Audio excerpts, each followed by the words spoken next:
Welcome to star kitchen சமையல். இன்னைக்கு நம்ம பார்க்க போகிறது ரொம்பவே சூப்பரான ரொம்பவே ஹெல்த்தியான ராகி தோசை எப்படி செய்யலான்னு தாங்க பார்க்க போகிறோம். அதை பார்க்குறதுக்கு முன்னாடி நம்ம சேனல் லைக் பண்ணுங்கள், ஷேர் பண்ணுங்கள், கமெண்ட் பண்ணுங்கள், சப்ஸ்கிரைப் பண்ணுங்கள், கூடவே இருக்க பெல் பட்டனையும் ப்ரெஸ் பண்ண மறக்காதீங்க. இன்றைக்கி நம்ம பார்க்க போகிறது ரொம்பவே கிறிஸ்பியான ராகி தோசை எப்படி செய்யலான்னு பார்க்கலாம். அதுக்கு தேவையான பொருட்கள்: வெங்காயம், ராகி மாவு 1 கப், 2 டேபிள் ஸ்பூன் ரவை, கருவேப்பிலை. ஃபஸ்ட்டு ஒரு பவுல் எடுத்துக்கலாம்.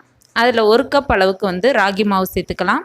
2 டேபிள் ஸ்பூன் அளவுக்கு ரவை சேர்த்துருக்கேன். நான் இன்றைக்கி வெள்ளை ரவை சேர்த்துருக்கேன். நீங்கள் கோதுமை ரவை வேணாலும் சேர்த்துக்கலாம். இதில் 3 டேபிள் ஸ்பூன் அளவுக்கு தயிர், 1 பச்சை மிளகாய் பொடியாய் நறுக்கியது, இது எல்லாத்தையுமே சேர்த்துக்கிட்டு இப்போ இந்த தோசைக்கு தேவையான அளவுக்கு உப்பையும் சேர்த்துக்கலாம்.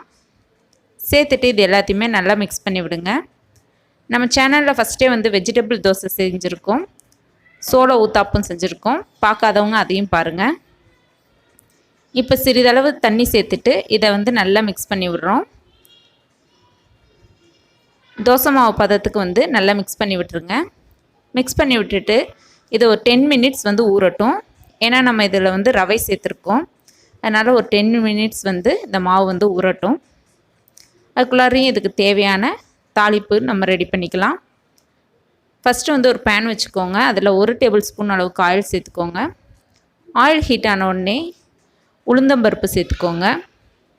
கடலைப்பருப்பு பிடிக்குன்றவங்க அதையும் சேர்த்துக்கலாம். கடுகு, உளுந்து, இது ரெண்டுமே நல்லா பொரிஞ்சு வந்ததுக்கப்புறம் நம்ம கருவேப்பிலையை சேர்த்துக்கலாம்.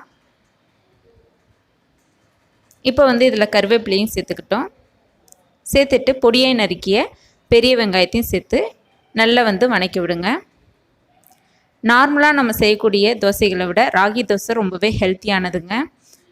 சுகர் பேஷண்ட்ஸ்லாம் இதை சேர்த்துக்கிட்டாங்கன்னா ரொம்பவே நல்லது.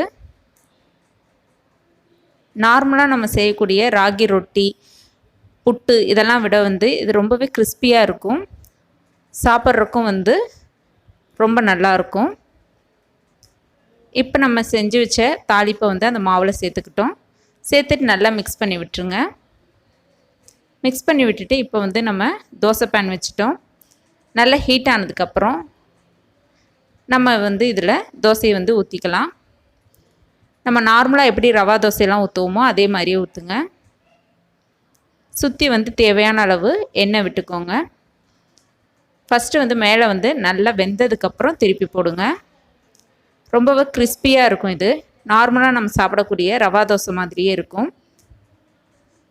இந்த ரெசிபியை நீங்களும் செஞ்சு பாருங்கள். செஞ்சு பார்த்துட்டு உங்கள் ஃபீட்பேக் கமெண்ட்டை சொல்லுங்கள். நம்ம சேனல் லைக் பண்ணுங்கள், ஷேர் பண்ணுங்கள், கமெண்ட் பண்ணுங்கள், சப்ஸ்கிரைப் பண்ணுங்கள். தேங்க்யூ.